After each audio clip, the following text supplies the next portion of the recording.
Primeiro dia de aula em Ouro Preto, eu fui levar minha filha aos 7 anos numa escola e teve a aula inaugural e a diretora fez o discurso inaugural assim: bem-vindos, abre aspas, as crianças são como uma página em branco onde devemos escrever um belo livro, fechado. Falei, meu Deus, não deixa eu ir embora, onde é que é a porta de saída? Se uma diretora de escola considera uma criança de 7 anos uma página em branco, ela não entende nada de menino, né?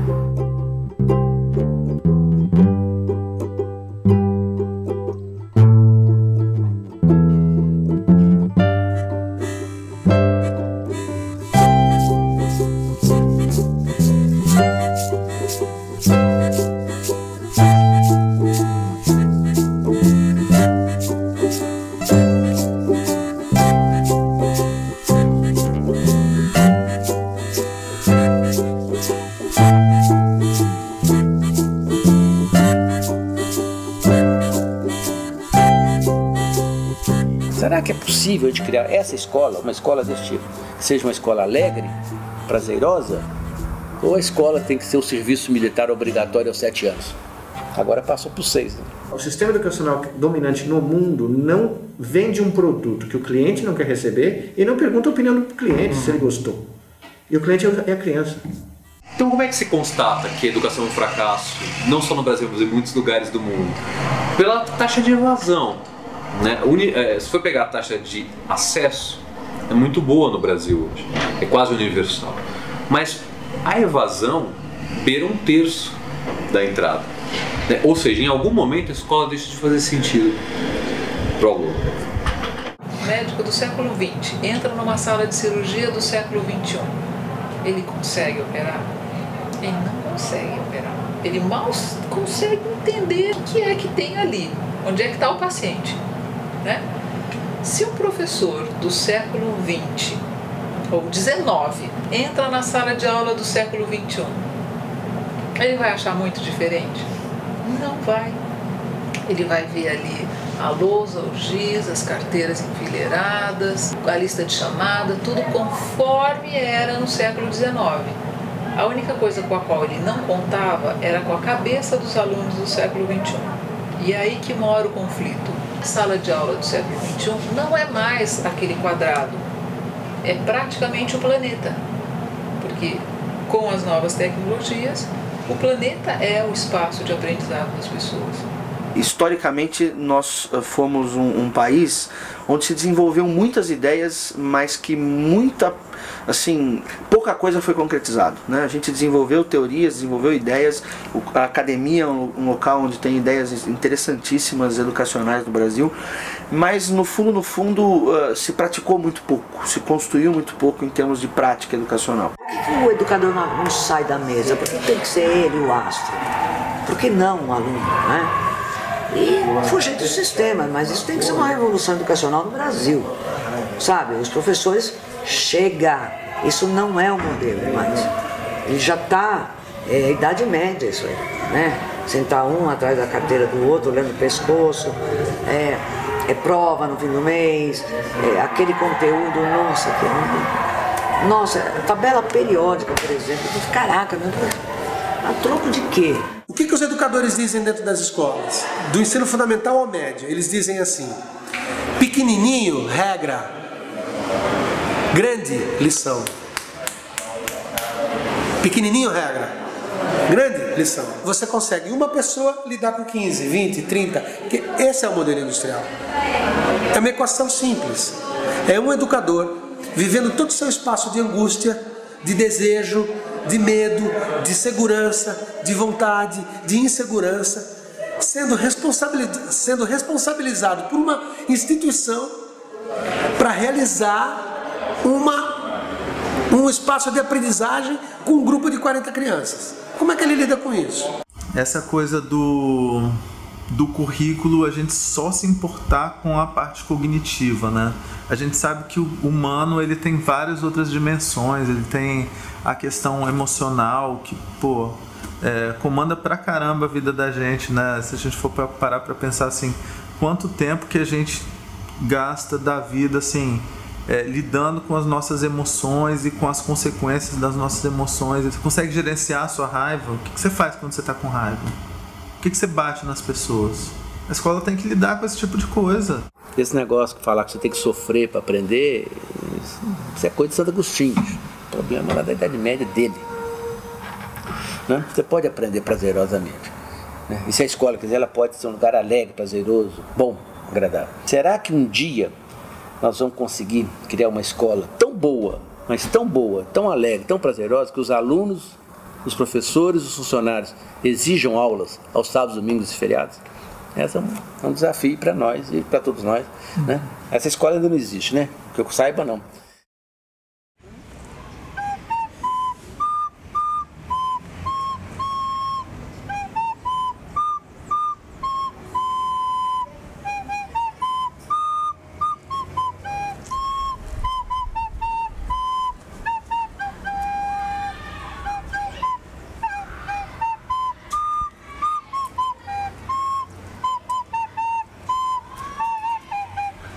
Pelo menos eu, quando estava nas outras escolas, me sentia muito presa dentro de uma sala de aula. E aqui não, aqui você pode vir aqui, sentar aqui, fazer uma lição do livro, ou até mesmo com um colega. Aí dá aquele arzinho de liberdade, você não fica se sentindo preso.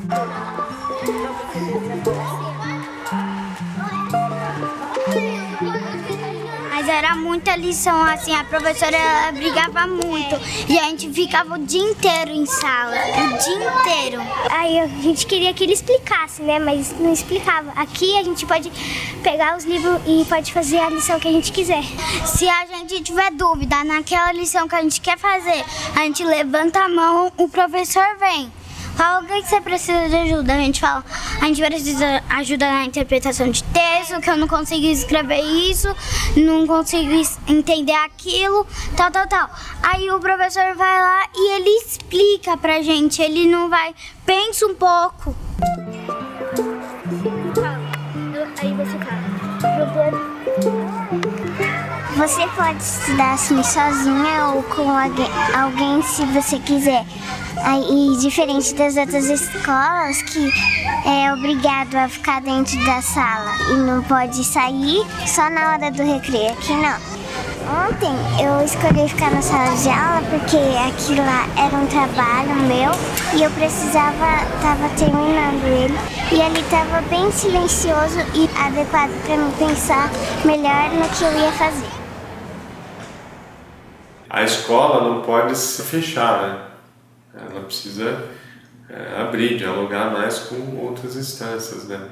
E eu vejo uma tendência que não é da escola, é uma tendência da nossa sociedade, de viver em condomínios, em clubes, né? E das pessoas, quando saem para a rua, elas saem com medo. É um ambiente, é a terra de ninguém, é um ambiente desprotegido, de grande violência, e a gente fica tentando colocar essas pessoas dentro de ambientes seguros. E aqui a gente faz pesquisas e trabalhos, aí a gente vai para um tutor, fala, olha o que eu aprendi, aí a gente aprende com o tutor também. E hoje em dia, com a internet, eu aperto um botão e vou pegar o melhor professor da França, o melhor professor do Brasil para me dar aula. Agora, quando ele é realmente um educador, que ele para uma aula para escutar um aluno, que ele realmente invente, reinvente, aí sim, ele está fazendo o papel dele, de educador.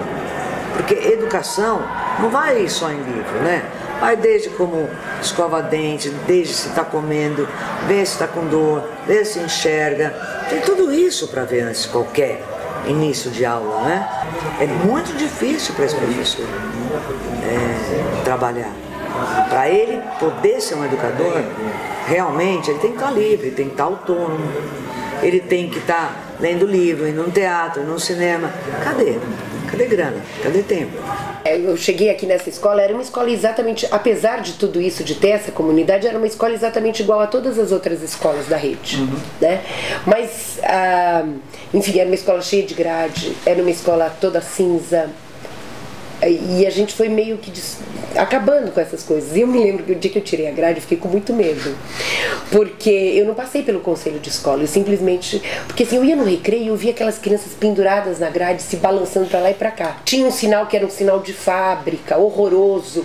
Eu fui tirando tudo. Daí quando eu tirei a grade, eu fui pro recreio e uma menina disse pra mim assim, diretora, ainda bem que a senhora tirou a grade, porque a gente não é louco nem bandido pra ficar preso. A escola como ela existe, ela com esse formato que normalmente é o da aula, da série, da turma, do horário padrão, etc. Ela é uma invenção recente. Portanto, isso prova que a escola mudou. É uma invenção que vem do século XVIII, XIX, com as intenções iluministas, que no Brasil vem com a segmentação cartesiana e o positivismo, mas mais distante ainda com a influência dos jesuítas. Não é? Quando se diz que a escola não mudou, é porque ela deixou de fazer sentido enquanto construção social que sobrevive e que provoca milhões de analfabetos, não é? E que provoca muita infelicidade e muito desperdício de gente. Essa escola não mudou por uma razão.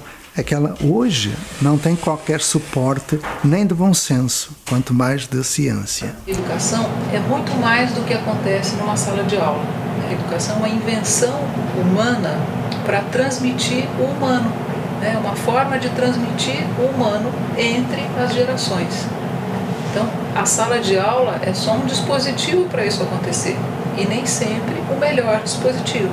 Então, acho que o papel do professor ele está muito mais ligado a um facilitador para que o aluno passe a receber esse conhecimento do que alguém que detenha um conhecimento determinado e que vai passar para o aluno, né?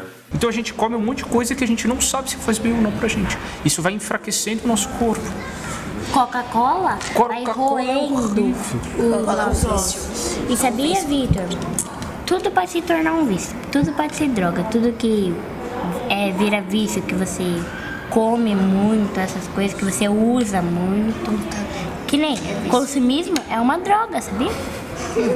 Então, isso que eu ia falar, não é drogado, uma viciada, é um vício que a pessoa se habitua e não consegue mais largar disso, é um vício. Na outra escola, eu tava cansada de ficar sentado, olhando pro professor, não poder argumentar alguma coisa. Por que a gente vai poder levar o chocolate? Por quê? Porque a gente entrou em um consenso que nós poderíamos levar, porque a gente ia dividir com todo mundo. Porque nós seríamos coletivos. E aí? Se a gente levar uma para chocolate, nós estamos sendo coletivos. Justifica? Justifica. Só que, Vitor, e aí eles vão perguntar por que a gente vai poder levar chocolate, sendo que aqui a gente não come chocolate. Aí eu vou responder. O dia que ganhou lá da Cacau Show, a gente comeu chocolate. Todo mundo comeu chocolate. Confete. Então o problema é porque não tem para todos. Claro que não vai dar todo dia, né? Senão vai ser uma escola de obesos. Não existe um professor que vem e prepara a aula. Ele simplesmente é um provocador, né? Provoca ação, no sentido de gerar processos cada vez melhores, mais efetivos de aprendizado. E o que se estuda? Tudo que for do interesse daquele grupo, né? No seu ritmo e no seu tempo. Meninos pequenos, grandes, não importa. Ela é assim, ó, não, ela não é pintada não, já, ela só tem uma hastezinha aqui, tá vendo, ó, ao lado. Certo, ó, 1, 2, 3, 4, só que ela soa durante 1, 2 só. 1, 2, parou, certo? Essa nota chama semibreve, por enquanto não importa muito o nome, depois a gente vai te falar do nome dela.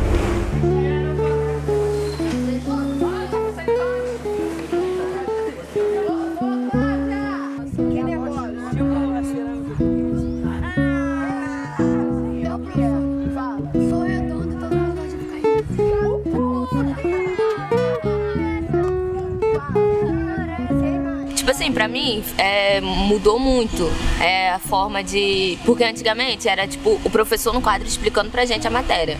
Agora, tipo assim, a gente que tem que ir estudar, procurar fazer acontecer, saber de tudo. O professor, tipo assim, ajuda numa coisa ou outra que não tá dando mesmo pra você aprender ali. Aqui eu sempre digo que não foram só as paredes que caíram, porque os nossos espaços, a nossa sala de aula são espaços de aprendizagem. Mas não foi só isso, é uma mudança total de paradigma. Você tem famílias que são formadas por 6 alunos e cada 3 famílias você tem um time. Só que essas famílias, elas foram construídas e montadas com todos os anos de aprendizagem. Então eu tenho alunos, nos times eu tenho alunos de 7º ano, 8º ano e 9º ano. Ele deixa de ser professor e passa a ser professor mentor. Quer dizer, como a palavra mesmo diz, né? Ele é o cara que vai mediar essa aprendizagem do aluno. Então é uma quebra total de paradigmas. Começando a me acostumar agora, no começo do ano eu odiei a ideia. Eu odiei, não gostei.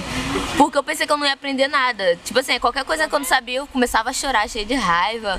Aí eu, ai, professor, não tô aprendendo que não sei o que. Ele, calma, você vai se acostumar. Porque, tipo assim, a gente ficou uns, sei lá, 8, 10 anos, sei lá, da nossa vida estudando de um jeito, só o professor lá.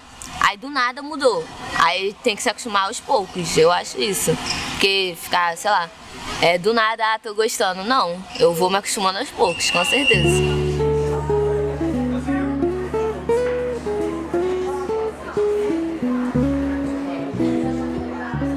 Ainda está em transição.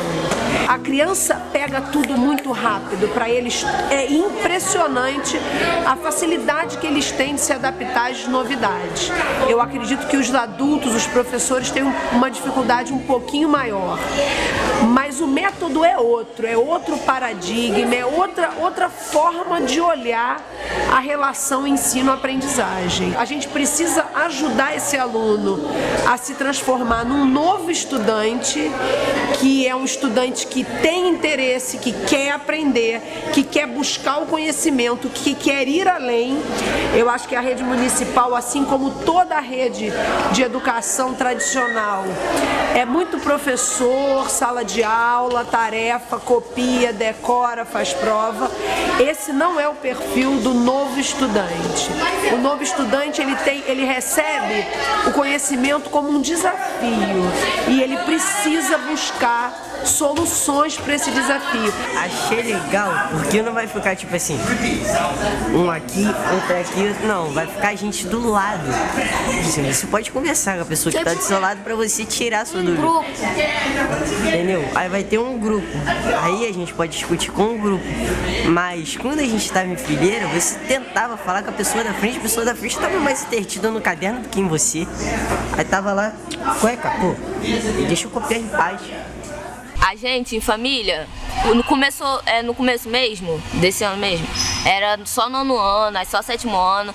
Aí, tipo assim, eu me acostumei só a trabalhar com 9º ano, né, tá? Aí, tipo, do nada mudou. Agora é 7º ano, eu sou a única do 9º ano na minha família.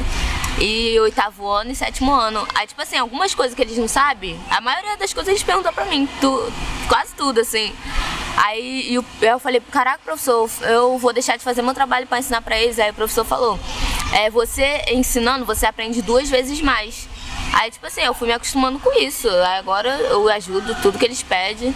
A maioria das coisas, tudo eles pedem pra mim. Aí, alguma coisa que eu não quero explicar, eu falo, vai nesse lugar que você vai encontrar a resposta, pá. Sim. Porque a gente sabe que muita gente que mora em comunidades tem vergonha de morar na comunidade. Tem muitas empresas que não contratam se o endereço for de comunidade. Então, se eu começo a estar trabalhando com esse aluno de 12, 13, 14 anos, que ele tem coisa legal sim dentro da comunidade dele, que aquilo ali pode ser valorizado sim, ele começa a crescer, a se tornar um adulto cidadão. E aí eu queria montar algo assim, por exemplo, eu sei fazer fuxico, né? Eu sou uma mãe de aluno e sei fazer fuxico. Então a gente vai abrir oficinas de fuxico. Pra quê? Pra que aquela mãe que está desempregada, ou aquela mãe que não pode sair porque o filho é pequeno, é doente, que ela também possa ganhar um dinheiro. E por um outro lado, pelo um outro olhar, aquele aluno que acha que a mãe dele faz fuxico e não é nada, que ele comece a ver a mãe com outro olhar, que ele consiga valorizar tudo aquilo que ele tem, que ele acha que não é nada, né? Que ele se valorize como ser humano.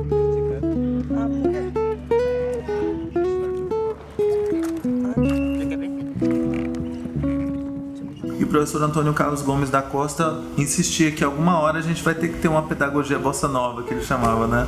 Ou seja, a gente precisa, dentro do processo de educação, trazer o que a gente tem de mais forte, os brasileiros, né? Que é a criatividade, que é a ginga, essa coisa com a cultura muito forte, essa coisa com a diversidade, de ter que ser criativo para resolver problema. Pô, olha, vai numa dessas favelas aí que você vê como é que o nego não tem que ser criativo para poder resolver os problemas que eles têm, né? Só que a gente não traz isso para o processo formal de educação, né?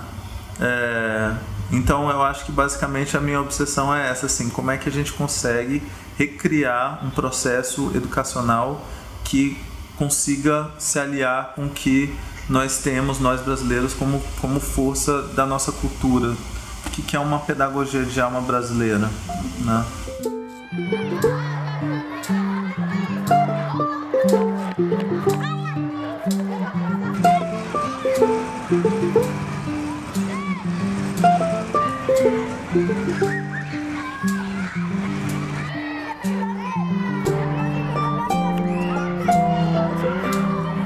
Meu nome é Isabela, eu sou vereadora e assessora da Cultura e do Esporte. Meu nome é Maiara da Silva Pinheiro, sou representante do Salão da Oitava, vereadora e secretária da Cultura e do Esporte. Eu tenho a função de melhorar o salão, como da comissão, como secretário também. Meu nome é Raíssa Antunes Passos, eu sou prefeita da escola e eu tenho 13 anos. Meu nome é Vitória Leme da Silva, eu tenho 13 anos e eu sou o quê? Nada. Você é da comissão. Há 3 anos atrás nós começamos a pensar o que poderia ser feito para realizar esse trabalho de aproximar o aluno do aluno e os alunos dos professores. E aí a gente teve a ideia de criar algo que a gente está chamando aqui de República de Alunos, que aí foi constituído um grupo de professores e alunos que fizeram um regimento sobre como seria o processo eletivo. A República foi formada conforme foi feita a comissão. A comissão primeiro é a base de tudo que é feita nos salões. Cada salão tem a sua comissão, que é voltada pelos próprios alunos. Teve a campanha, que teve que fazer cartazes, vídeos, para mostrar qual que era a expectativa que a pessoa queria com esse cargo que ela estava propondo. Passar em todos os salões também. A gente pegou e teve uma votação. No computador tinha as fotos de cada pessoa, com os nomes, e as pessoas foram clicando e vendo quem queria. O Braz tem a equipe dele, ele respeita a equipe dele. Eu tenho uma equipe, que é da Secretaria do Esporte, tem 22 pessoas, e eu falei, eu não tô aqui pra mandar vocês, eu tô aqui pra gente trabalhar juntos. Agora, se não quer trabalhar, pode sair, que eu não vou sentir sua falta. Na medida que as pessoas tentam se unir para buscar a solução, eles criam também os conflitos e contradições, e esses conflitos, essas contradições, quando se fala em construção da democracia, eles são bem-vindos. As escolhas que a gente faz não é só pra gente, acho que é pra escola inteira, como os políticos lá de fora, sabe, mais ou menos, porque às vezes eles pensam um pouco só neles, só que aqui a gente pensa mais nos outros do que nós mesmos, a gente pensa no próximo. E aí as pessoas perguntam assim, qual que é o ponto forte do projeto? Eu falo, trabalho em equipe. Qual que é o ponto fraco? O trabalho em equipe. O trabalho em equipe é o ponto forte, porque essa é uma competência que quem não desenvolve ela hoje não tem condição de ser feliz. Por outro lado, nós vivemos numa sociedade capitalista que prima pelo individualismo, e as pessoas têm uma dificuldade muito grande de compor equipe. E na questão pedagógica está posta neste projeto que não é só na escola que se aprende. Tudo que a gente fez até agora, a gente não pensou só na gente. A gente pensou nos próximos, os que vão entrar e os que estão vindo e os que estão saindo, que é a gente, entendeu? Que, assim, pra mim eu vou ficar muito contente, porque quando eu sair daqui eu vou falar, nossa, eu vou voltar aqui pra visitar. Eu falo, nossa, olha o que a gente fez, o que a gente fez e ainda continua, né? Agora, isso ainda é muito incipiente, mas a gente pensa, imagina que dentro de 1 ano e meio, 2 anos, essa escola terá dado um grande salto. E na questão da relação aluno-aluno, né, alunos-professores, quem vai ter o maior poder para elaborar as regras serão os próprios alunos. Às vezes nem sempre o Braz pode estar aqui na escola. E não é só ele que pode resolver esses problemas. A gente está percebendo com esse prefeito que a gente tem a capacidade de resolver entre a gente, entre os próprios alunos. Que a gente não precisa de algo mais, tipo um professor, o diretor da escola, uma coordenadora para resolver alguns problemas. Alguns problemas a gente mesmo pode resolver. Bom, eu tava andando, aí ela me achou. Ela pegou e falou assim: Laísa, como ninguém me escuta, você, por favor, dá pra você me escutar? Foi assim, essas meninas falaram, uma falou que eu enforquei e veio os meninos também me azucrinar. Aí a tia me levou pro canto, passou a mão no meu cabelo e falou que eu tava errada, tudo. Aí eu me irritei, saí, aí eu procurei a Laísa, porque eu achei que era melhor, porque ela é da comissão, eu sei que ela vai me ouvir e vai falar o que é certo. Conversei com ela e ela me deu uma flor, eu acabei me acalmando, aí a gente foi andando e conversando e assim foi. Eu falei umas coisas boas pra ela lembrar, pra ela se acalmar. Campos Sales não vai ajudar a nascer um novo ser, seja ele aluno ou professor, sem a gente estar fazendo nascer um novo ser na sociedade. Não muda, a escola sozinha não muda. Agora, o que essa escola fez ao longo do tempo foi que ela não reproduziu a violência que está na sociedade. Muito pelo contrário, ela combateu. Porque a educação não se faz para a cidadania, faz na cidadania, no exercício da liberdade responsável.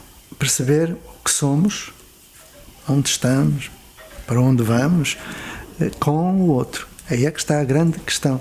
Substituiu para, que a filosofia para crianças, herança de Lippmann, é muito para, está tudo preparado para a aula de filosofia de crianças. Já não queremos aula, nós queremos que a todo momento todos se manifestem na sua incompletude, porque é disso que se trata, e na sua incompletude, deparando com problemas, conflitos, um com o outro, aprenda, mediado pelo mundo e por um educador, a ser e a conviver.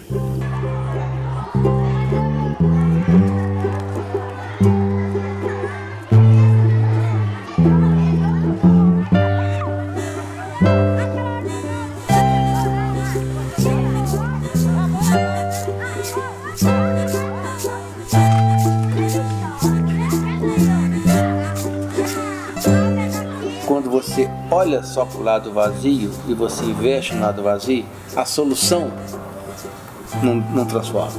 Porque a solução para um lado vazio é só encher.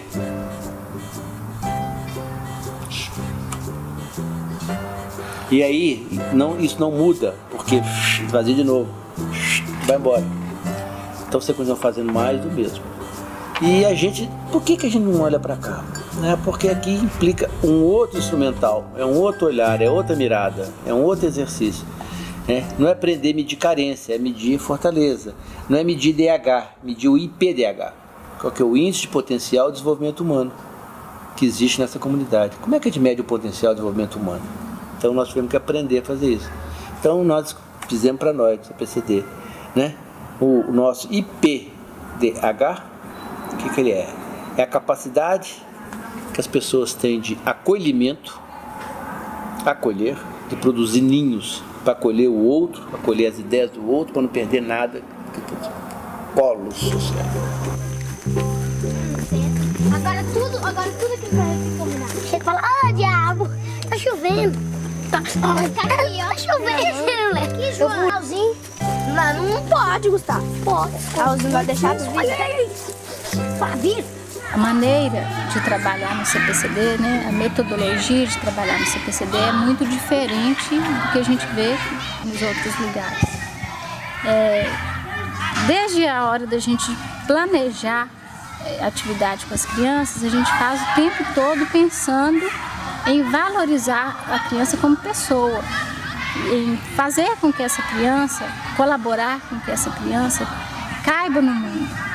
O que ela vai poder ser de melhor. Então a gente foca muito o que ela tem de melhor. Um espaço lá da igreja, ocioso, juntamos lá 120 meninos na época. Conversei com eles, falei, meninada, menino de 7 a 14 anos, eu falei, molecada, é o seguinte, tudo que a gente for fazer aqui é brincando. Nós vamos estudar, ler, escrever, plantar, comer, lavar, jogar, tudo brincando. Topa? Claro, 100%. Claro. A função de menino é brincar, né? Você perguntar para o menino que quer brincar, é igual perguntar para passarinho se ele quer voar, né? É óbvio. Aí um gaiato virou para ele e falou assim, ô Tião, cadê os brinquedos para a gente brincar então? Eu falei, ô rapaz, não tem nenhum. Ele falou, como é que a gente brinca sem brinquedo? Eu falei, essa é a primeira questão que eu jogo para vocês. Vamos fazer uma aposta, no dia em que a gente não conseguir mais inventar os próprios brinquedos, eu começo a comprar. Ok? Top? Fechada a aposta. Eu refaço essa aposta há 27 anos. Você tá confundindo as plantas, ué? Pra que isso aí na orelha? Coloca um outro aí, coloca na orelha. Na orelha coloca a arruda. Isso aí mesmo. Isso aqui é pra me confundir no meio das plantas. Você quer pôr arruda, você vai lá na mudinha, lá no canteiro de arruda e pega um. Eles gostam dessas azedinhas. Tá. O tamanho? Tá? Olha. Olha. Uhum. Se tivesse 4 folhas, Leandro. Seria o quê? Um trem, 4 folhas da sorte, né? Mas eu já peguei um hoje. Tá, aqui na hora. Não, na pé de casa. O Denniston tinha 11 anos. Ele estava já há 4 anos repetindo o primeiro ano. Eles matriculavam no primeiro ano todo ano. Há 4 anos seguidos já estava no 5º ano. Então o Denniston era repetente, renitente, resistente, paciente, persistente. Todo ano ele ficava no mesmo ano. Mas ele não aprendia a fazer as 4 operações. Mas ele sabia jogar dama lá no projeto. E olhar para o Denniston e falar, Denniston, você é um cara que tem lógica, você tem visão espacial, você entende matemática. Por que você não resolve isso? Né? Aí um dia eu descobri que matemática e aritmética são coisas diferentes. Né? Ele conhece, ele é bom de matemática, não é de aritmética. Quem é bom de aritmética é máquina. Você faz a conta. Pegamos um tabuleiro de dama, nas casas brancas e pretas enchemos ela com números, de forma aleatória. E criamos uma regra, só pode comer a pecinha que quem fizer uma conta. Se não fizer a conta, o outro joga e sopra. Eu não sei o que aconteceu na cabeça do Denniston, aquele 3 vezes 3, 9, mais tanto, mais 15, pipi, mais pipa, dama. Aí ela falou, opa, o Denniston aprendeu a fazer as operações. Ganha quem descartar todas as cartas pro grupo, vamos? Soma. 6, 7, 8, 9. Só um. Tem que jogar. Só um. Tem que jogar o resultado certo, viu, Igor? Esse aí, ó. 7, 8. Você jogou lá primeiro que eu sei. Então põe a sua aqui. Essa aqui já era, né? Não tem a hora de brincar, né? O aprendizado pode ser uma brincadeira constante. Não tem a hora do brincar no recreio. Depois da sala, não, sabe? Você pode fazer tudo coisa alegre, prazerosa e tal. Você pode mudar essa atitude, você pode quebrar essas coisas. É claro que os meninos do Ser Criança nunca mais levaram bomba na escola, né? A gente discutiu com ela, menino esperto faz dever em 10 minutos. Passou de 10 minutos, você está perdendo tempo na sua vida, porque o dever de escola é 10 minutos, porque são todos iguais. Você fez o primeiro, o 10 é tudo igual, porque é tudo repetir aquela folha de bobagem, né? De ficar fazendo mais do mesmo. Aprende logo, vai brincar de aprender. Brincar de aprender.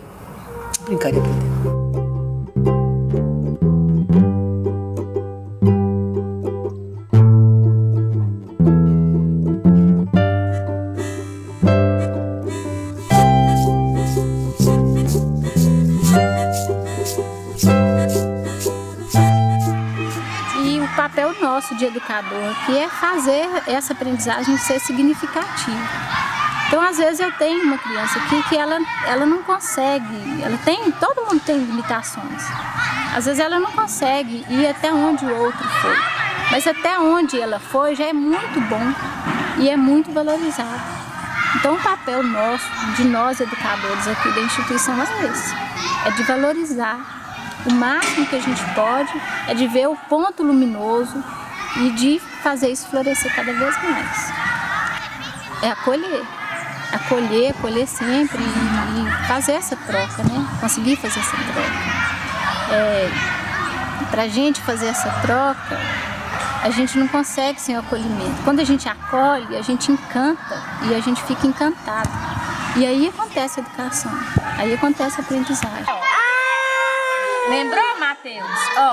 Então, quando sair na cor azul, a gente tem que fazer um elogio pro colega.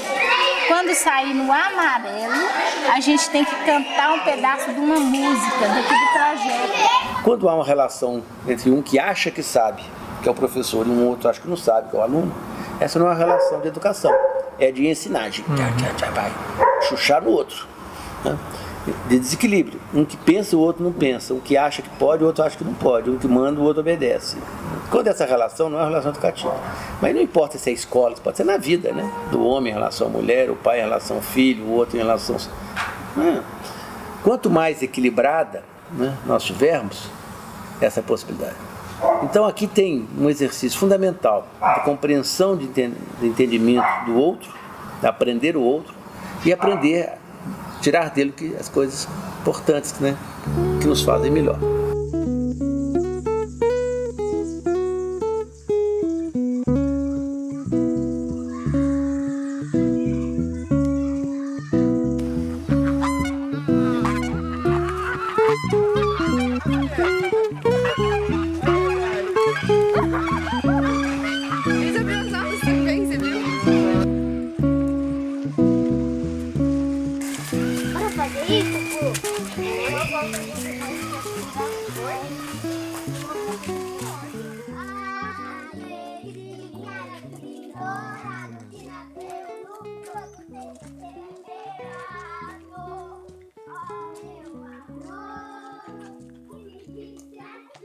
O desenho do projeto Araribá surgiu assim dessa necessidade. Nossas crianças estavam acostumadas ao ar livre, à rua, eles estavam acostumados a ficar na rua. Então o que nós fizemos? Nós transformamos os espaços da escola. Eu falei, vamos criar espaço de aprendizagem. Então, inicialmente tem uma resistência, né? Mas esse é um projeto que vem da Escola da Ponte, que é uma escola portuguesa, não tem a ver com a realidade do Brasil. Mas e se a gente adaptar, e se a gente sentir, a gente experimentar pelo menos, para ver como que acontece isso? Eu acho que não. E eu acredito que essa experimentação desse projeto foi, assim, fundamental. Essa autonomia, ela é garantida na lei, artigo 15 da Lei de Diretrizes e Bases. As escolas têm autonomia pedagógica, administrativa e financeira, que está de acordo com a Constituição Federal. Se a escola tem autonomia para isso, eu não tenho que seguir um modelo. Nós dividimos a escola, então, em dois temas, tipo projeto de alfabetização, projeto de pesquisa. Então tem 6 espaços em que só se trabalha alfabetização. É a escola sem muros, né? A que eu acredito de verdade, porque eu não entendo por que a gente tem que ficar naquele quartinho fechado, né? Não é um castigo, a escola tem que ser um prazer. Então quando a gente sai, a gente não tá só aprendendo os conteúdos estipulados pelo MEC ou pelo município, mas a gente está aprendendo como viver uma vida sociável, cumprimentando as pessoas, sendo, né, humanos. Eu acho que isso está faltando muito no mundo, ser humano mesmo. Deixa eu ir, faz uma fila. Tá bom, faz uma fila. Mas eu cheguei primeiro.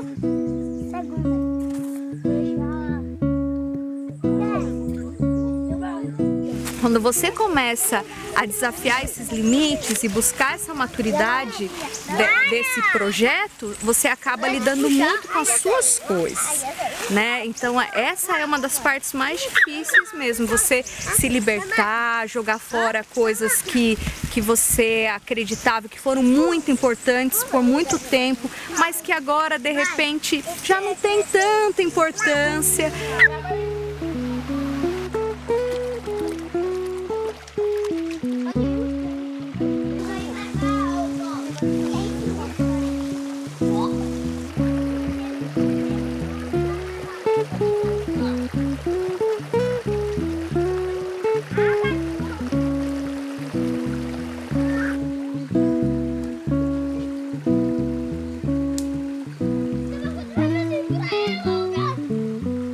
Uma escola sem paredes, sem turmas, sem classes e sem aulas. Essa é a nossa meta.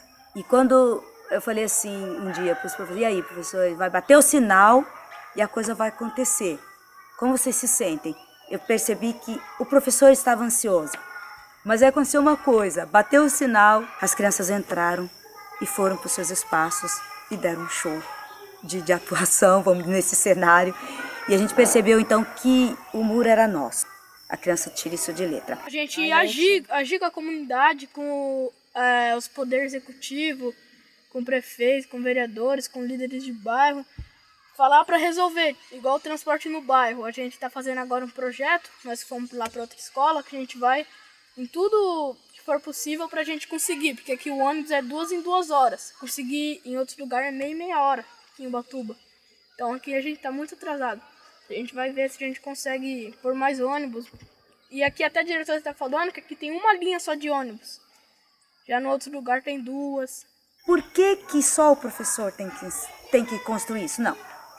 O pai, o líder comunitário, ele também pode transmitir esse conhecimento. Todas as festas juninas a gente juntava, fazia. Foi a primeira casa aqui de Pau a Pique, que foi feita pelo pessoal da escola, pelas criançadas, que é uma tradição, para não deixar acabar aquela casa de pau a pique antigamente. Então era feito, e em cima dela foi feito trabalho, a gente vinha aqui ensinar a fazer artesanato de papel, de canudo, tinha outro senhor também, o seu João também trabalhou aqui, ele ensinava as criançadas a fazer os trabalhos, fazer as pinturas. Então a gente sempre procurava ajudar. E toda vez que tinha reunião de APM, eu não participava da APM. Daí foi um dia que o diretor falou, "Sr. chefe, você não participa na APM?" Eu falo, "Posso participar." E os pais acho que sentiram que colaboradores. Quando eles se sentiram colaboradores, aí eles participavam mais ativamente. Tudo que a gente está precisando na escola, sempre a gente lança primeiro para os pais. Aí os pais vêm, colaboram no que eles podem e a gente faz o que é a necessidade. Então os professores não podem dar aula em 2 períodos nas escolas. Então a gente está tentando buscar que consiga fazer esse sistema das criançadas entrar de manhãzinha, só sair à tardezinha. Aí como veio o Pacheco, ele projeta, ele fala, olha, o que vocês conseguiram fazer aqui, em Portugal nós conseguimos fazer em 10 anos, vocês conseguiram praticamente em 2, 3 anos. Mas como vocês conseguiram? Conseguimos porque a diretora deu apoio, correu atrás de buscar documentos. Porque sem documentação não adianta, a gente vai e quebra a cara. E quando se fez o projeto, vocês estão querendo fazer uma escola particular. Eu falei, não, a gente está buscando fazer uma escola, o que a população quer, o que é útil para os filhos, porque eles vêm e aprendem alguma coisa. Então eu preciso trazer esse desenho para cá para a gente começar a fazer. Eu gostaria que cada um de vocês começasse a procurar em casa, com um colega, qual o brinquedo que pode ser feito. Telefone sem fio. Ótimo, telefone sem fio. Que é onde começou toda a brincadeira. E foi nessa aí que saem várias experiências. E quem mais? Se você deixar as criançadas presas o dia todo na escola, as criançadas vão ficar esgotadas, eles não querem, então eles querem novidade. Então sempre vem a escola diferente para cá também fazer os encontros e daqui sai fora.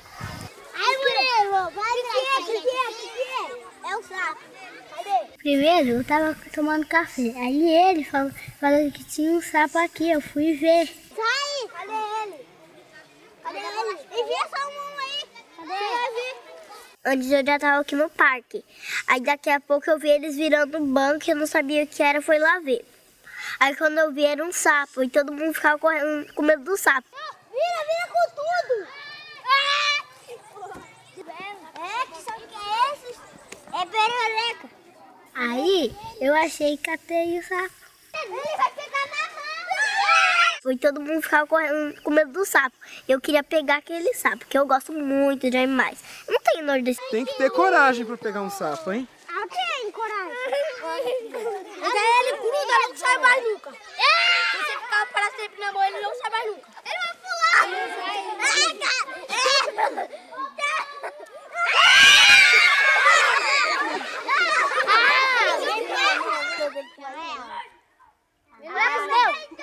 Ele não vai ficar grudado. Você quer? Olha os olhos. Deixa eu segurar. Ai, que lindo. Pra minha irmã. Deixa eu ir mostrar pra minha irmã. Eu fui levando ele, todo mundo me agarrando, querendo catar o sapo, né? E eu com ele na mão, andando devagar pra ele não pular. E ele é geladinho. Não sei porque todo mundo tem nojo de sapo. Tipo minha mãe. Eu defendo que haja recreio toda a hora, ou seja, que a educação seja um ato consciente, inteligente e que seja a todo momento. Esse tempo deveria ser sempre, porque a aprendizagem acontece em qualquer momento, não é? E raramente acontece durante a aula. Eu penso que muito mais aprendizagem acontece no recreio do que numa aula. Isto é uma suposição minha.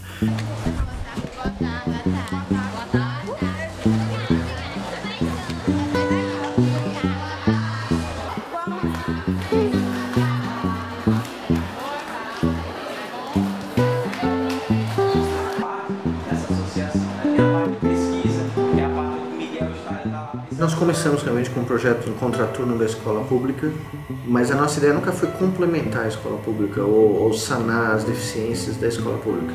A nossa ideia foi oferecer às nossas crianças um outro modelo de educação, completamente diferente.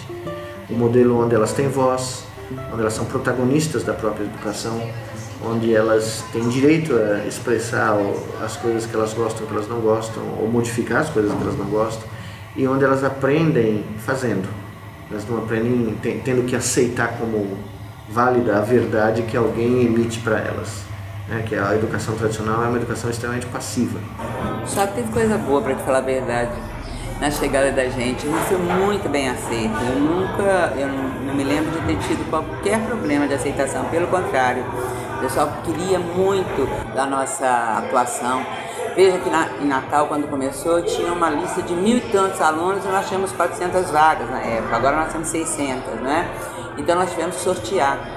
Aqui em Macaíba também nós tivemos que sortear e nós temos aqui autonomia de estar matriculando porque os meninos chegam aqui. Isso aqui é uma região da zona rural, você vê, os meninos andam 10 km, 15 km para virem se matricular. O que eu posso te dizer aqui do nosso projeto é que ele é transformador a partir do momento que cada aluno que está aqui consegue levar um pouquinho do que está aprendendo.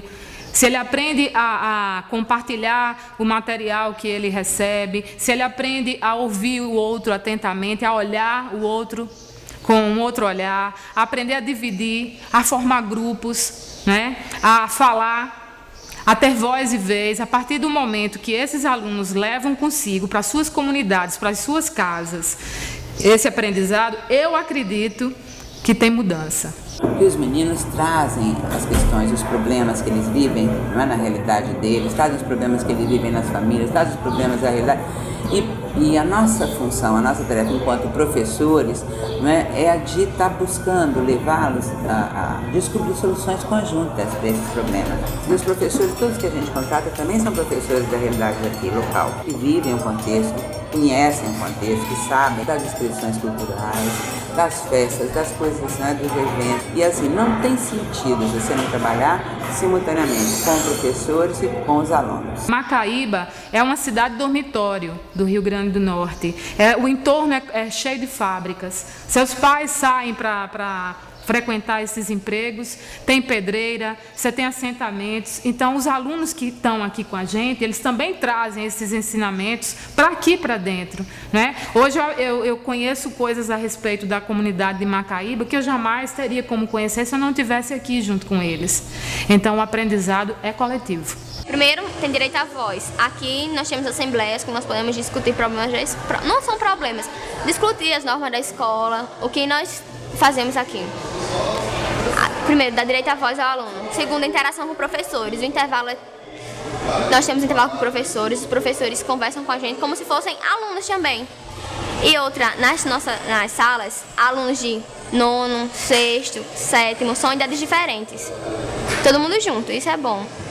Há uma socialização de idades, de ideias diferentes. Se vocês fizessem, era o seguinte, eu queria que vocês fizessem um desenho resumido disso aqui.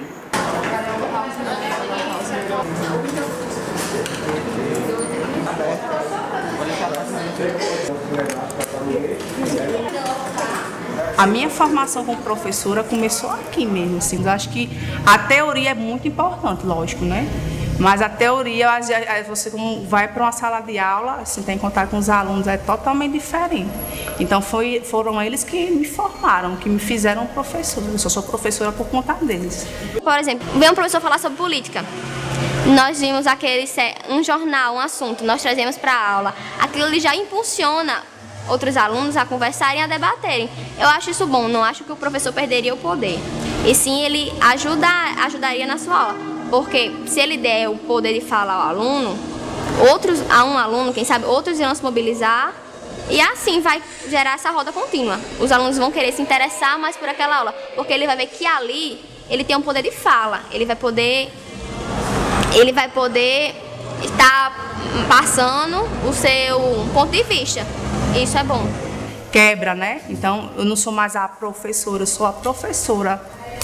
Sabe? É uma coisa mais próxima, assim. É mais, sabe? É em conjunto, né? O que está lá mandando e obedecendo, não. É o que está construindo em conjunto, está construindo junto. Quando você vai numa escola, qualquer escola do Brasil, e você conta o que a gente faz, você conta como... A primeira reação dos professores, dos diretores é essa. Ah, mas aqui não dá, porque às 3 da tarde tem o lanche. Ou então o recreio aqui é 1 da tarde, então não dá para ter treinamento de professor. Todo mundo está na zona de conforto, todo mundo está mais do que acomodado com o que tem, entendeu? E aí tem as crianças que não sabem ler, não sabem entender um texto, não sabem... Né? Ninguém para pensar nisso, né? E ninguém pergunta para as crianças porque elas odeiam a escola. Se eu pudesse dizer para você que você não precisa ir para a escola, o que você faria? 99% da molecada fala, não vou mesmo. Que às vezes o professor está cansado, estagnado aquela situação e aí ele acha que não pode mudar. Eu acho que muitos professores também precisam passar por esse processo de quebra, de transformação, para poder eles verem que é possível fazer diferente, que eles podem, se eles quiserem. Tem muita coisa que a gente faz aqui que não depende de financiamento, né? Não depende de espaço, né? Que é a questão do vínculo que você estabelece com o aluno, da relação de afetividade com o aluno, do cuidado que você tem, com o seu compromisso, né? com a educação, do seu compromisso com a aula, do seu compromisso com o aluno. Quando você afeta o aluno, você tem meio caminho andado.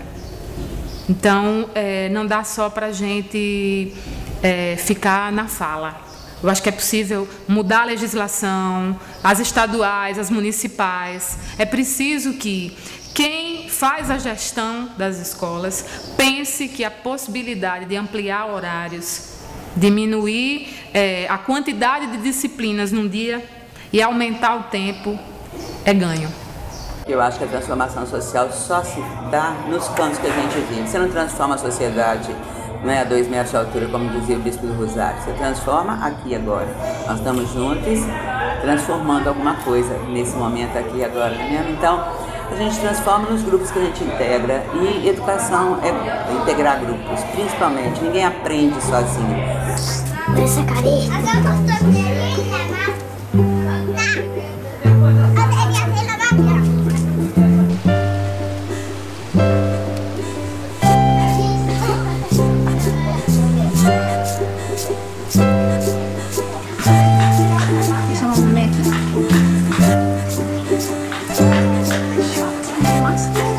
Eu sou uma das fundadoras, diretora, professora e faxineira da escola. Nossa escola ela é uma escola livre, é uma escola não diretiva. Aqui a gente não direciona a expressão do ser. Aqui a gente acredita que cada um tem dentro de si a sua evolução e a sua forma de evolucionar, que cada um tem sua forma. O que a gente faz é criar um espaço protegido onde a criança possa expressar quem ela é. Quem chegou ontem, né? Soraya. Olha onde está. Andar para Há 32 anos que eu estou aqui, então eu sei que o fogo queima, eu sei que na água pode se afogar, eu sei o que pode e o que não pode fazer. Então na escola livre não é algo que eu quero, eu faço o que eu quero. Não, tem muitas regras aqui, e tem disciplina, e tem ordem. Cada coisa que eu pego, eu guardo. Aqui não xingamos, aqui não batemos, aqui não desrespeitamos alguém. Eu tenho cor de rosa e você não. Não, aqui assim não fazemos. São limites, na verdade, que não limitam. Por exemplo, não corremos dentro da sala, mas corremos fora. Você sempre pode fazer o que você quer, mas com respeito e no lugar correto, da forma correta, em comunhão. Não pulamos da janela, mas pulamos da casinha, do parquinho ou da cama elástica. Não comemos dentro da sala, mas comemos na cozinha. Cada coisa tem o seu lugar. Não gritamos na cozinha, mas pode gritar o que quiser lá fora. Então, você, no mesmo tempo que a criança ganha sua força de expressão, ela também aprende a como conviver em harmonia e em respeito com todo mundo. Aqui você vê crianças de 1 ano até 13 anos, todos juntos, em perfeita harmonia, com respeito um pelo outro. Não maior isso. Porque, tipo, pega o papel,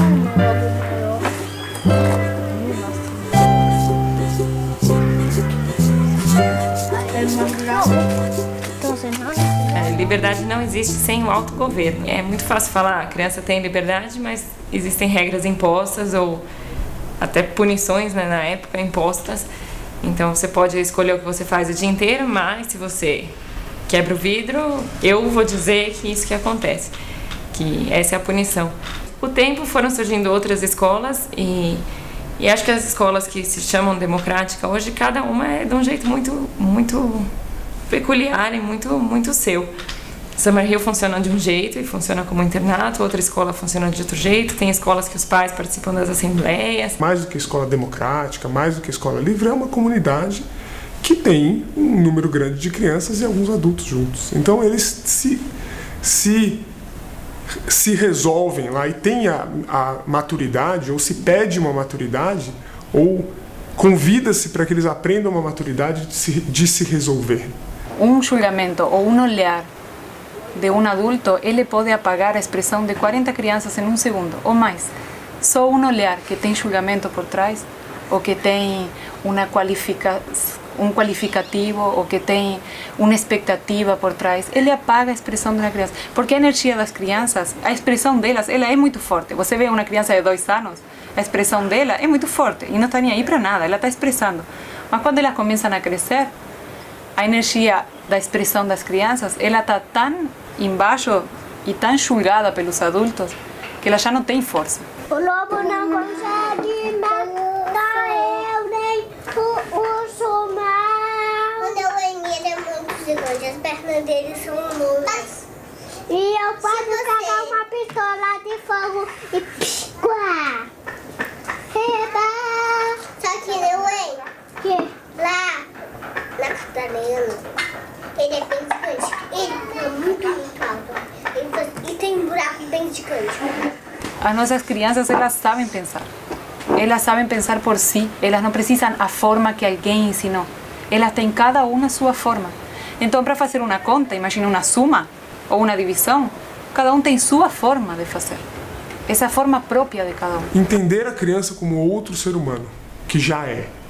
E aí se relacionar com outra pessoa como se você se relacionaria com outra pessoa. Com a diferença de que algumas coisas ela tem autonomia para fazer, outras não. Se ela fizer errado, qual a pior coisa que pode acontecer? Ela vai cair de bunda e vai chorar. Ué, deixa ela tentar, né? Ou ela vai colocar um pouco de areia na boca. Né? Deixa ela tentar. Tem algumas coisas que, não, ela vai cair 3 andares, então não deixa ela tentar, né? Então ter essa noção e arriscar na medida, dentro da segurança, fora da zona de conforto, para a criança lidar com as coisas sozinha. Então essa foi a criação da Cecília hoje, e para mim, quando eu olhei para essa peça, eu vi completamente, para mim foi uma confirmação de que olha a expressão única de cada um, sabe? Ninguém pode fazer isso igual. Ninguém ensinou ela. Ela criou. Essa é essa expressão da Cecília. Isso aqui é a Cecília. É uma expressão única. A forma é única. É da Cecília. Isso está dentro de cada um de nós. Cada um tem sua forma. Então não existe uma forma de fazer uma suma ou uma forma de estudar uma coisa. Não existe. Cada um tem sua forma. E como você encontra essa forma? Você não encontra, porque está dentro de cada um.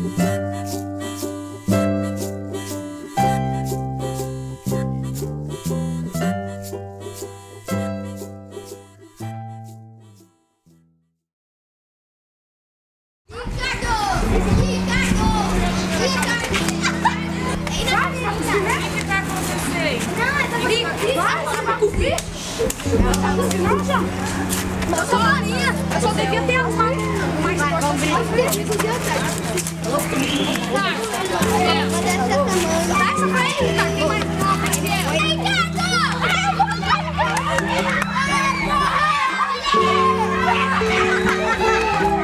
Aí eu mandei ele soltar, falei, solta. Aí eu bati nele, aí ele cuspiu em mim. Aí eu falei, ah é? Aí eu corri até dele pra cuspir nele. Aí ele pegou e deixou com o João. Aí eu falei assim, depois você vai ver o cuspir com você. Aí depois ele e o João apareceu ali com uma vara pra me bater. Você cuspiu e o problema resolveu. Foi resolvido? Não? Pedir desculpa, como você bem colocou, ela tem que estar. Primeiro a criança tem que entender o que é que ela fez, qual é a consequência, para depois poder tentar resgatar aquilo, né? E que a desculpa em si só às vezes não é o bastante. Eu vou precisar ou consertar ou rever alguma coisa. E que procedimento eu uso? Então, se eu só peço desculpa e isso é o bastante, pronto, eu já esqueci de tudo que eu podia ter aprendido com essa situação. Já ignorei. Então tem que tomar cuidado, porque a desculpa muitas vezes ela faz a gente pular a parte importante, que é de rever, resgatar, né, reconstruir, entender a consequência. Ele falou, ele e o Ricardo falou, ele tá aqui, fala com ele agora. Você falou assim, então gosto. Eu falei. Aí eu falei assim. Eu falei o quê? Você queria cuspir no Ricardo? Eu falei pra você cuspir? Não, mentira. Aí você falou assim. Ele não falou, deixa esses muito. Eu tava ali. Peraí só um pouquinho, só um minutinho. Aí, você quer participar?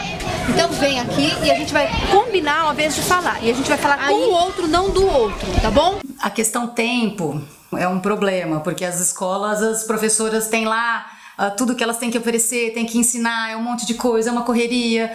Então, quando dá um problema e as crianças, professora, ele fez tal coisa, ele me bateu, ele me xingou, a professora vira e fala, isso não se faz, isso é feio, vai lá, pede desculpa, fulano, resolve isso, né? Não faça assim, não faça assado.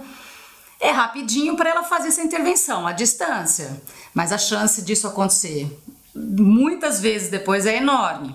Diferente dela chegar e se colocar no papel de mediador mesmo, que o adulto tem que ser para resolver essas situações. Então a professora vai lá, escuta uma criança que trouxe a queixa, enquanto isso a outra criança que está sendo acusada, né, também vai fazer um exercício de escuta, porque vai ouvir como foi que o outro encarou a atitude dele.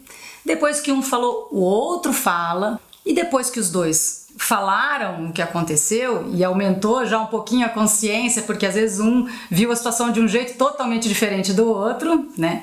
A professora pode lançar a proposta. Então, como é que a gente faz para resolver isso agora? Mas quando a gente não gosta de alguma coisa, o que a gente tem que fazer, Ricardo? Sei lá, falar. Eu não gosto dessa brincadeira. Isso! Tá vendo? Sim. Se você dissesse pra ele num momento assim, olha... Guilherme, eu não gostei de você ter segurado no meu pescoço. O que você ia fazer, Guilherme, se ele tivesse te falado, ao invés de te machucar? Eu ia falar, então para de atrapalhar. Aí ele pediu pra você parar de atrapalhar o que estava acontecendo. E você? Eu tô atrás para não atrapalhar. Vou sair de perto. Você pensaria nisso? Estão vendo onde está o problema? Ele sai bater papo. Tudo começou pela falta de respeito. O respeito. Quando você chama ele de gordo, ele fica ofendido, você desrespeitou ele. Aí ele não soube conversar com você, grudou pelo seu pescoço. Mas todo mundo chama ele de gordão? É, mas é por isso que você vai chamar também? Então, Ricardo, agora é hora de você conversar com todo mundo que te chama de gordão e explicar que você gosta. Não, chamar de gordão você vai chamar. Você tá atrapalhando o seu gordo. O que você acha, fulano, né, que seu colega precisa fazer para você se sentir melhor? né? O que você, né, que foi tido aí como o agressor ou quem, você acha que pode ter sido feito diferente para que isso não acontecesse? E ouvir as crianças falarem, né? As crianças precisam manifestar, depois dessa observação da situação, compreensão do que aconteceu, qual é a ideia, a sugestão que eles têm para aquilo, sem ela baixar ali um decreto do que como é que aquilo deve ser. Sempre vai ter alguém para conversar. Mas uma hora não vai dar, né? Aí alguém vai ter que partir para agressão. Você acha que alguém sempre vai ter que partir para agressão? Não sei, isso. O cara não obedece. E a gente tá pedindo por favor. Ele não obedece nunca. E você já tentou pedir ajuda? Se você então aí, nesse momento que você pediu, não aconteceu, você sair fora, não é melhor do que provocar uma situação? Se você não tem ajuda para conversar, você vai ter ajuda para alguém, para não se bater ou para te proteger? Vai ser mais difícil, não é? Estão tranquilos? Com certeza isso vai levar muito mais tempo do que ela emitir de longe um fica quieto, pede desculpa, né? Mas é mais eficiente em termos de educação, porque essas crianças numa próxima situação vão tentar resolver sozinhas, vão usar esse modelo que foi oferecido pela professora ou professor, né, para resolver conflito. Então, será que o outro entendeu o que eu quis dizer? Né? Ele se sentiu ofendido por quê? Né? Então, mas não era a intenção, então vamos rever que de outra maneira eu posso falar aquilo. É só assim que vai dar para construir, quando as pessoas pararem para conversar e se ouvir, né? Só se aprende quando, perante algo, e esse algo pode ser uma necessidade, um problema, um desejo, um sonho, o que for, alguém se interroga, alguém se aproxima e os dois, com relação à fonte de conhecimento, que pode ser uma pessoa, pode ser uma lan house, pode ser um livro, uma biblioteca, a internet, no ciberespaço, fazem um combinado, ou seja, um projeto.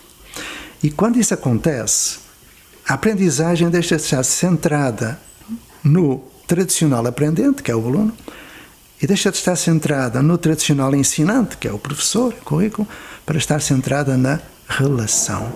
Está tudo centrado na relação. E é da qualidade da relação e dos instrumentos que a medeiam que a informação é transformada em conhecimento. Existe produção de conhecimento.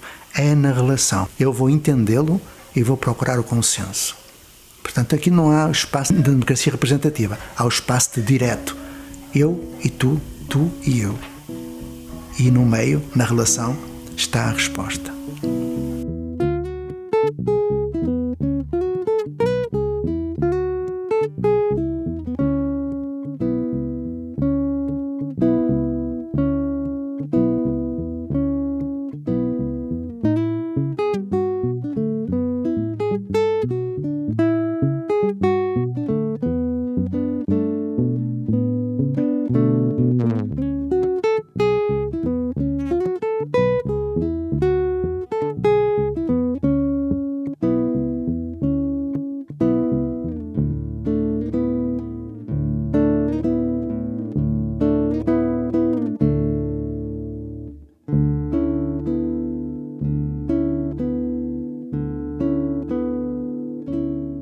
Para fazer um projeto de escola, eu tenho certeza que precisa de tempo, paciência e coragem, né? Assim, porque é duro, é muito duro.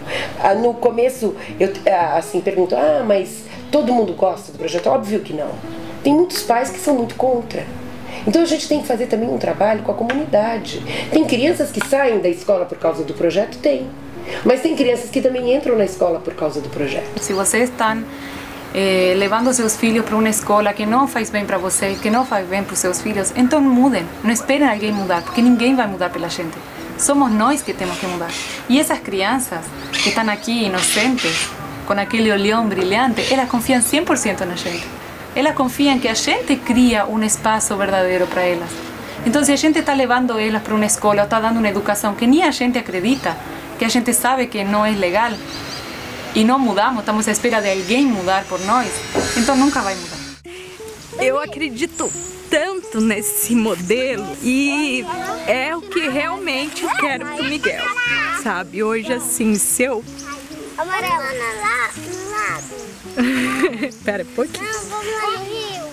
se eu batalho tanto para chegar nesse ponto, é porque eu acho assim que a instituição da escola ela tem uma troca muito rica. E o meu sonho é encontrar um lugar onde o meu filho possa estar feliz, possa aprender com prazer.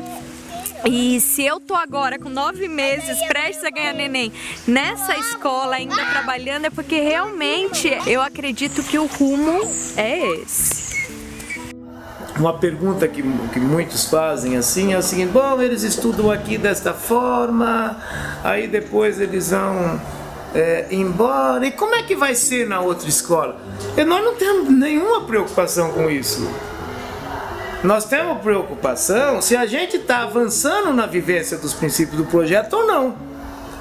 Se a gente está avançando na autonomia, na responsabilidade, na solidariedade. Agora, aqueles alunos que nós estamos vendo que está avançando na questão da autonomia, da responsabilidade e da solidariedade, ele vai se sair bem em qualquer local. Progressista, conservador, quer dizer, isso nunca foi problema para nós.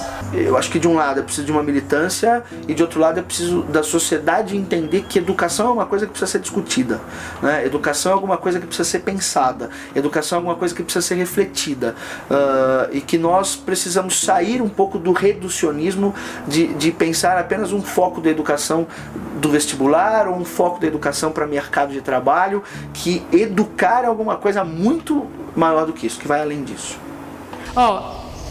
Educação é escolha. Eu tenho que escolher estar, eu tenho que escolher, eu tenho que optar por caminhos. E os caminhos, eles se fazem no coletivo. Não existe o fazer isolado, né? Então a gente precisa pensar no coletivo. Eu acho que tem muita coisa para mudar, né? Então eu estou aonde eu sonhei estar, numa educação que é possível. E transformando aqui e agora. É no menino que está do lado, é no menino que está no corredor, é no menino que está aqui com a gente no turno. Ele, junto com outro, mais outro, mais outro, eles vão fazer a diferença. Pais sabem criticar professores, professores sabem criticar poder público, alunos sabem criticar as escolas, mas ninguém se ajuda. Então primeiro tem que haver uma sociedade entre todas essas partes. Porque sem isso não haveria lutas individuais, somente professores lutam por questão salarial. Alunos querem melhor educação. O poder público, alguns querem se melhorar, outros não conseguem, por falta de apoio. Então, primeiro tem que haver a compreensão das partes. Eles têm que se ajudar. Acho que isso seria o ponto de partida. Para mim, educação sempre vai significar alguma coisa que só acontece no plural. Porque para acontecer são necessárias no mínimo 2 pessoas, o eu e o outro, por isso que é plural. Para os professores, ousadia, né? Quem não ousa, quem não busca, quem não oportuniza, não sai do lugar. Então que eles deem voz e vez aos alunos, deem a possibilidade de aprender junto, porque o professor ele aprende com o aluno e o aluno aprende com o professor. Não é é com. Professor com aluno, não é o aluno para o professor para o aluno. Isso precisa ser propagado. Aprender para a vida, aprender para construir, aprender para equilibrar, aprender para ousar.